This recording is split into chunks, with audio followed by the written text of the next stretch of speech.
शिक्षकों का काम होता है बच्चों को गढ़ना और समाज को ऐसा एक योग्य व्यक्ति देना जो समाज को एक नई दिशा और दशा दे सके। परंतु यह जिम्मेदारी जिनके कंधों पर है वो शराब के नशे में अपने स्कूल में दिखें तो समाज का और शिक्षकों का क्या होगा। कांकेर जिले के दुर्गु कोंदल विकासखंड के सुरुंगदोह में ऐसा ही एक मामला सामने आया है। नमस्कार, मैं हूँ राजकुमार दुबे और आप देख रहे हैं लोकल न्यूज। कैसे लगे में समझ में आ जाते आदमी नशा में है कि होश में नहीं सर वैसा बराबर लगा ना बराबर मेरा विषय नहीं कि कैसे लोग पीपा के पड़े कमीज भी उल्टा पहना है ना ये बंदर में तुम कहाँ के हो? पिछले दिनों कांकेर लोकसभा के सांसद भोजराज नाग शाला प्रवेश उत्सव के लिए कोड़े कुर्सी क्षेत्र में पहुंचे। इसी बीच अचानक उन्होंने सुरुंगदोह के बालक आश्रम का निरीक्षण किया।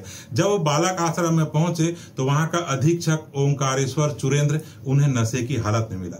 आप देखिए कि जब सांसद पहुंचे तो वो किस हाल में थे। सांसद ने जब इस आश्रम अधीक्षक की हालत देखी तो उनका गुस्सा सातवें आसमान पर चला गया।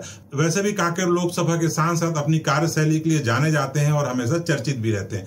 कांकेर लोकसभा के सांसद ने जब आश्रम के अधीक्षक को इस हाल में देखा तो निश्चित था कि इसका खामियाजा उस आश्रम अधीक्षक ओंकारेश्वर चुरेंद्र को भोगना ही था। उन्होंने तत्काल वहां पर मौजूद आश्रम अधीक्षक को फटकार लगाई और तुरंत कांकेर के कलेक्टर नीलेश महादेव क्षीरसागर को फोन पर निर्देश दिए कि इसे तत्काल निलंबित किया जाए।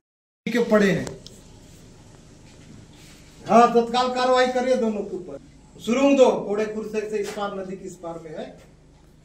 ठीक है, ठीक ओके, मैं इनका फोटो भेजवा रहा हूँ। चल फोटो खींच के भेज दे दोनों। सांसद के निर्देश पर कलेक्टर नीलेश महादेव क्षीरसागर ने उन्हें निलंबित भी कर दिया। आपको बता दें कि ओंकारेश्वर चुरेंद्र शराब के नशे के कारण पहले भी निलंबित हो चुके हैं और यह उनकी नशाखोरी के बाद दूसरी बार निलंबन का मामला है। आप अंदाज लगा सकते हैं कि कांकेर या बस्तर जैसे दूरस्थ जो क्षेत्र हैं जो सीधे प्रशासन की पहुंच में नहीं होते, वहां के स्कूलों का और आश्रमों का क्या हाल होगा। इधर आओ, इधर कहाँ के हो? कहाँ के हो? हैं?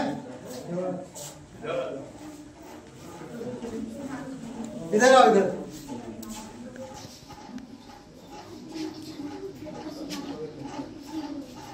पहना था सर। कैसे पहना था? सीधा पहना था। उल्टा पहना था? अब सीधा पहनेगा? मत बनाने का जल्दीबाजी में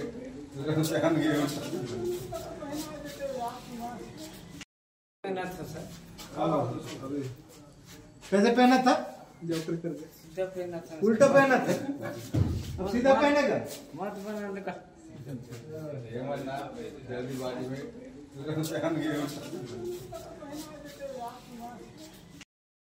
कैसा लगा ये समझ में मत लगा ओ दादा बोला कमीज लेते कैसे लगे इस में समझ में आ जाते आदमी नशा में है कि होश में है। नहीं सर वैसा बराबर लगा ना बराबर मेरा विषय नहीं कि कैसे लोग पीपा के पड़े। कमीज भी उल्टा पहना है ना ये बंदर में तुम कहाँ के हो? बच्चा मन के का हाल रे? सरकारी स्कूल के नाम से पूरा एकदम वेतन मिलते तक बड़ा सही बात। समाज के लिए और सरकार के लिए चिंता का विषय है कि यदि शिक्षक इस रूप में अक्सर देखे जाएं तो शिक्षा का स्तर क्या होगा और समाज किस दिशा में जाएगा। इस आश्रम अधीक्षक के निलंबन के बाद कांकेर कलेक्टर नीलेश महादेव क्षीरसागर ने जो प्रतिक्रिया दी उसे सुनते हैं। इसमें कोड़े कुर्से के पास जो सुरुंगदोह का हमारा एक आश्रम है वहाँ पे माननीय सांसद जी द्वारा औचक निरीक्षण किया गया था और वहाँ पे पाया गया कि अधीक्षक नशे के हालत में पाए गए। हमने सांसद जी ने सूचना देने के तत्काल बाद हमने उसमें जो जिला प्रशासन द्वारा कार्रवाई की है और वो अधीक्षक को सस्पेंड किया गया है। इसके साथ सभी जो हमारे आश्रम छात्रावास है उसके औचक जांच के लिए हमने नोडल अधिकारियों की नियुक्ति भी की है ताकि इस तरह की घटना की पुनरावृत्ति न हो तथा वहाँ पे जो भी आवश्यक सुविधा है वो हमारे सभी बच्चों को प्राप्त। सांसद भोजराज नाग के इस कार्य की जनता प्रशंसा कर रही है, क्योंकि जनता चाहती है कि कोई तो जनप्रतिनिधि ऐसा हो जो इस तरह के निरंकुश कर्मचारियों पर लगाम लगा सके, ताकि देश और समाज का विकास हो। बने रहिए हमारे साथ। नमस्कार।